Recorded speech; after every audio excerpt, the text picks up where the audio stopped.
and welcome to Children's Time. This week we're going to hear a story about Jesus from the Gospel of Matthew.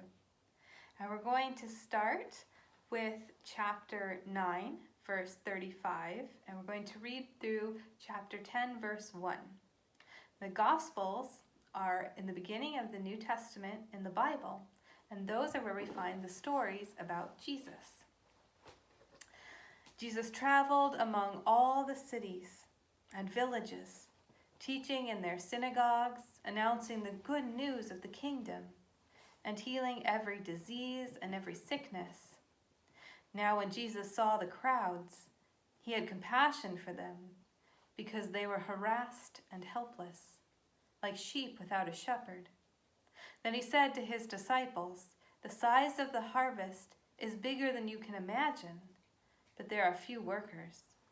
Therefore plead with the Lord of the harvest to send out workers for his harvest." He called his 12 disciples and gave them authority over unclean spirits, to throw them out and to heal every disease and every sickness. Up until this story, Jesus had been going around the countryside, sharing the good news, telling people that he had come from God to bring forgiveness and healing and love to all people. And as he was doing this, bigger and bigger crowds started to gather around him.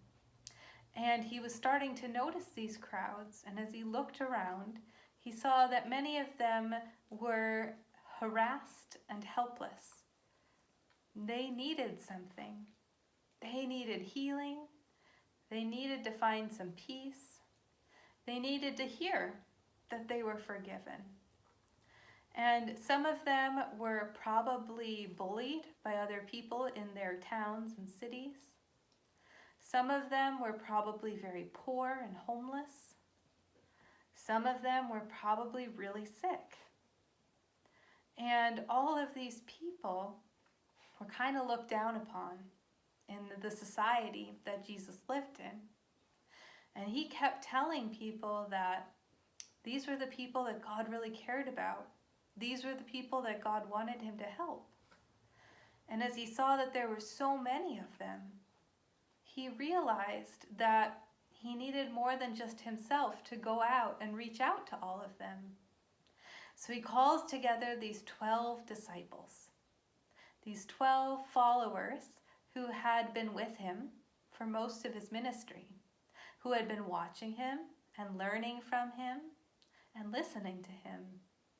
And he tells them, "I'm going to give you the power now that I have. I'm going to give you the power to go out and tell people this good news that I've been sharing. I'm going to give you the power to go out and heal people." And what's really neat is that Jesus gives us that power too. You and me and people who go to church, people who follow Jesus, we're all disciples. We're all followers of Jesus. And we have the power to reach out to people who are harassed and helpless, who need healing, who need forgiveness, who need love. We can do that because God goes with us, because Jesus is right by our side in this mission.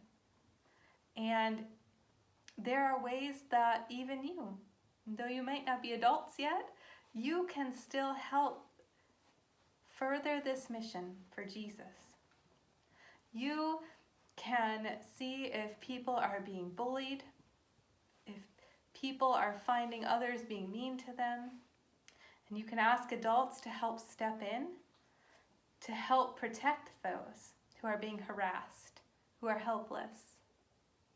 You might even be able to save some of your allowance money or money you get for doing some jobs and give it to people who help others who are in need.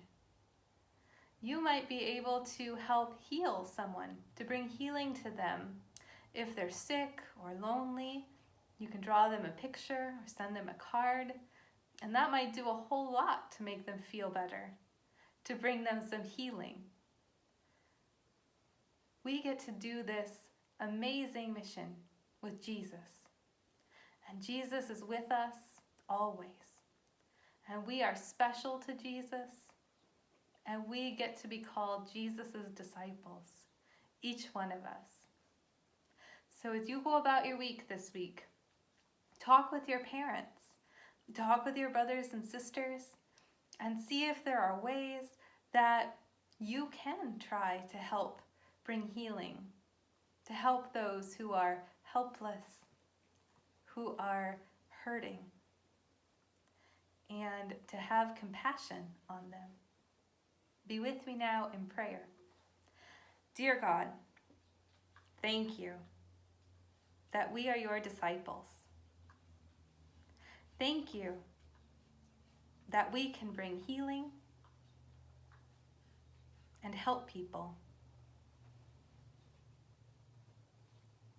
Help us to know that you are always with us and that we are loved. Amen. Thank you guys, and have a wonderful week.